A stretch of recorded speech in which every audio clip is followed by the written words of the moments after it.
Welcome to Calvin's Garage, to part 2 of my winter driving tips video.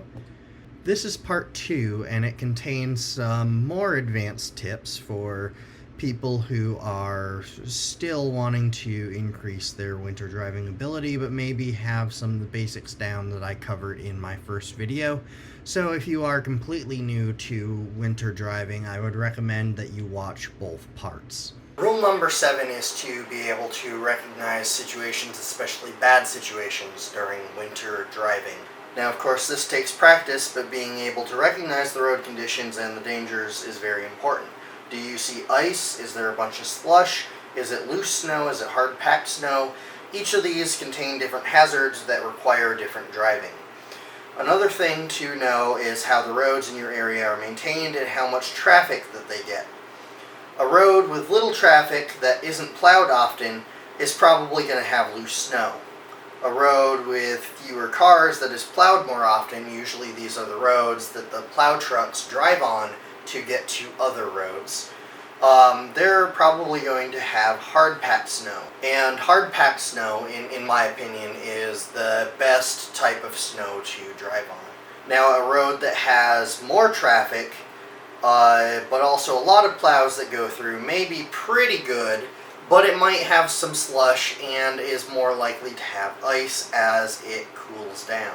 A road that has a lot of traffic that isn't plowed very often is going to be a mess, and I would avoid it at all costs. Where I live, the state roads are usually maintained pretty well. Maybe not as well as other places, but they still try to keep them clear. The only exception is the divided highway. I avoid that at all costs because there's just not enough plow trucks to go around, and the surface roads are usually maintained better than the divided highway, especially during the storm.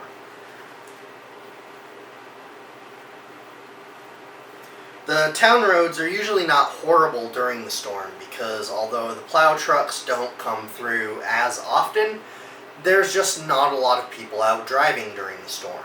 However, after the storm, the plow trucks still can't come around as often because they're trying to plow all the roads in the town. However, there's more people out driving, and so the roads can get a little bit slushy after the storm. The roads in the villages and cities where there's a lot of people and where the plow trucks might not be able to come through as often and there's just nowhere to put the snow, those usually turn into slush, and then when that slush freezes, it becomes ice, and so I try to avoid those roads as much as possible. Rule number 8 is to keep up with your maintenance. You don't want your car breaking down and leaving you stranded in somewhere when it's going to be cold outside. So just keep up with your regular maintenance checks. And I already talked about the importance of tires separately, but even small things like windshield wipers and windshield washer fluid can make driving during the winter a lot easier. Rule number 9 is to know what to do if you are stranded. Let's say you get stuck on some back road at night and it's cold outside, there's a winter storm. What should you do? Well, I guess the first thing you should do is try to get the vehicle out, and I'll do a separate video on how to get a vehicle unstuck during the winter. However, assuming that you can't get the vehicle out yourself and you can't call for help, you might have to spend the night in your car. If it's snowing heavily, you'll want to hang an easy-to-spot cloth from the top of the car, from the antenna if the car has one. That's so that your car can still be seen even if it becomes buried. Even if it is not snowing heavily, the visibility is still reduced, so that might help. And if a plow truck comes along and doesn't see your car, and it can actually bury the side of your car, so that piece of cloth will become more important. Now, to conserve fuel, it is recommended to run your heater in 20 to 30 minute intervals. However, you do need to make sure that your tailpipe stays clear of snow and ice. It's kind of common sense that, oh, you don't want to go outside, you'll end up with letting all the warm air out, and you'll be cold. However, and you might think, oh, the exhaust is warm, that'll melt all the snow, and it won't get packed with snow. However, as that snow melts, it turns into water, and then when you turn the car off, it can turn into more hard-packed snow or even ice, and that will become more resistant to melting. It can cause the exhaust to back up and exhaust gases to enter the cabin. Now, I don't have any of the actual numbers on this, but it would not surprise me if carbon monoxide poisoning kills more people than cold exposure. Rule number 5 is to keep the wheels spinning the same speed as the car is traveling down the road. This is a little hard to understand, so let's use a different model. Okay, so when your car is moving down the road, the drive wheels, the wheels that are connected to the engine, they're being turned by the engine, and they're actually pushing against the road, and that is propelling your vehicle forward. The drive wheels are pushing against the road, similar to how your feet are pushing up against the ground as you walk. And when you have a nice road surface such as this cloth belt, the tires dig in really well, and they can very easily propel the vehicle forward. However, when you have a surface that is not well prepared, not well suited, you can have slippage. So the wheels are pushing, but there's not enough friction to keep the wheels in the same space relative, in the same place relative to the road, and the wheels slip.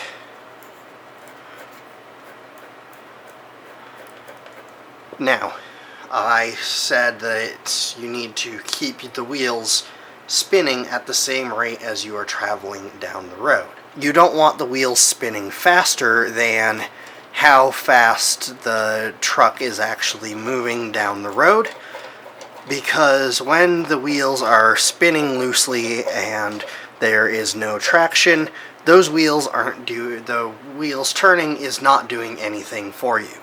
That's how you end up slipping, fishtailing sideways. If it's your front wheels that are spinning faster than the speed with which the truck is moving down the road, then what happens is you'll go to turn, but the vehicle will keep going straight. And so a lot of bad things happen when the wheels are spinning faster than how fast the truck is actually moving down the road. The most common way you see this happen is somebody hits the accelerator too hard and you start slipping on the ice. But this can even happen when you're just going down the road normally, applying just a little bit of accelerator, and you hit a slick patch. The wheels are suddenly going to break traction, even if your foot isn't very hard on the gas pedal. So if that does happen and you suddenly break traction and your wheels are spinning faster than the speed with which you're going down the road, you need to slow your wheels down so that they match the speed with which you're going down the road, because that's the only way you can regain traction. Even if your wheels are traveling the same speed as you're going down the road, that doesn't necessarily mean that you've got traction again, but that makes it the most likely that you will regain traction is when your wheels are spinning the same rate as your car is driving down the road. Then when you regain traction, you go to a place where there is more grip. The wheels don't have to suddenly find traction or suddenly either slow down or speed up to match the speed. They're already going the same speed. Now, the opposite of that is also true. If your wheels are moving slower than your vehicle is moving down the road, that also causes problems. That's where you get into trouble braking. Let's say you are coming to a stop sign, so you step on the brake and your wheels lock up. Now you are just sliding, and that is not very helpful. Your stopping distance when you're sliding like this is a lot longer than if your wheels stay turning. That's why anti-lock braking systems will apply the brakes, but will always let go when it feels that the wheels are starting to lock up, and allow those wheels to keep turning so that you still have traction. It takes a lot of practice to be able to tell how fast your wheels are turning relative to how fast you are going down the road. But once you understand that principle and you keep your wheels going around in circles at the same rate of speed as you are driving down the road, that will help ensure that you have the best chance of having traction at any given time. The last thing is more of a tip than a rule, but it's basically about what to do if you have good snow tires and your car still isn't performing well in the snow. Now let's say you've got snow tires, you've done a lot of practicing, you've taken all my other tips into account, and your vehicle still just does not seem to do well in the snow. First, not all snow tires are created equal, so perhaps finding a better pair of snow tires. And again, I am going to be making a separate video on snow tires at some point. But another option that you may see and you may hear about are tire chains.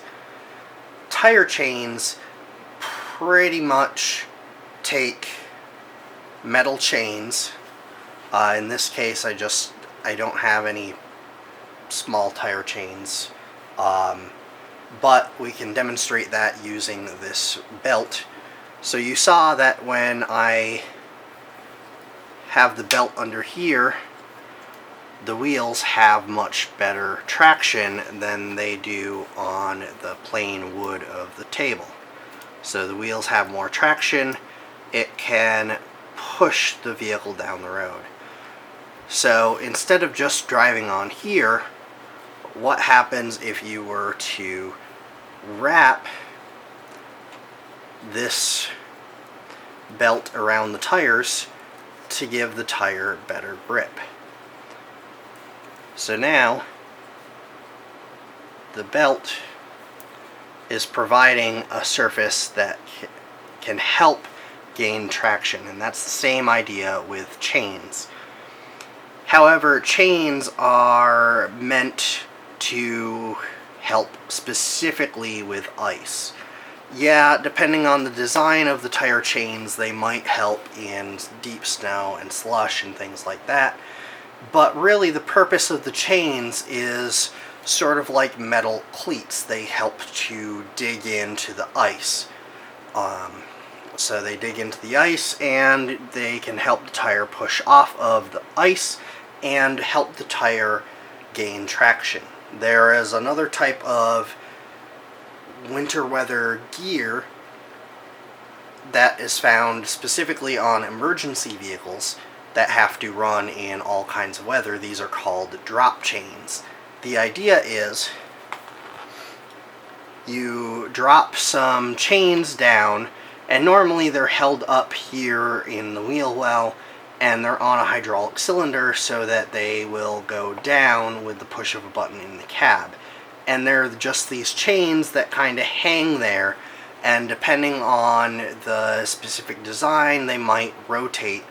And basically they knock around in front of the tire and they break up a lot of the ice that the vehicle might come across before the tire goes over it. So it creates gouges in the ice, it breaks up the ice and creates more surface area and provides better, the tires can then have better traction.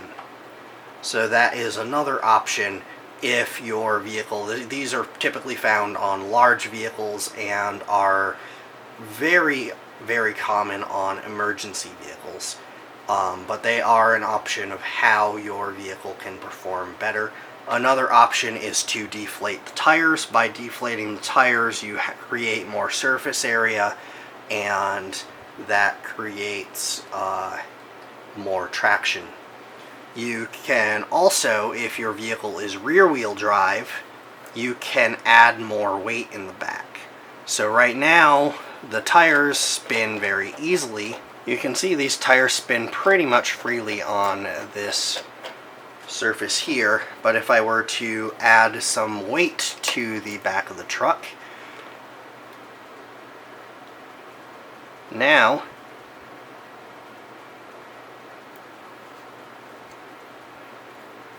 I have created some more traction. You see this most often with pickup trucks. Pickup trucks that are rear-wheel drive, they don't have much weight back here because the beds are usually made of either very thin steel or they're made of aluminum, very lightweight. So unless they have some type of cargo in the back, their back end is going to be very light and it is going to be a nightmare driving it.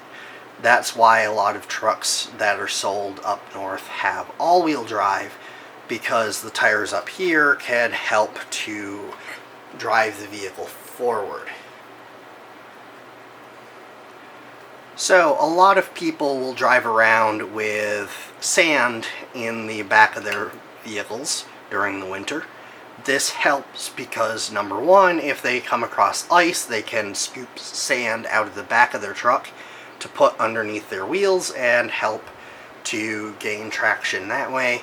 But also it provides that extra weight in the back of the truck. However, adding weight to the back of a front-wheel drive vehicle won't really do a whole lot. It might do a little bit because in a front-wheel drive vehicle, you know, the back end is more or less just following the front end. And occasionally, if you take a tight turn, you might get some fishtailing in the rear end. But generally what you see in a front-wheel drive car is you see the understeer. So oversteer is when the back end kicks out like that on a turn, and you steer more than you intend to. Understeer is when the vehicle just does not turn. You turn the wheels, the vehicle keeps going straight.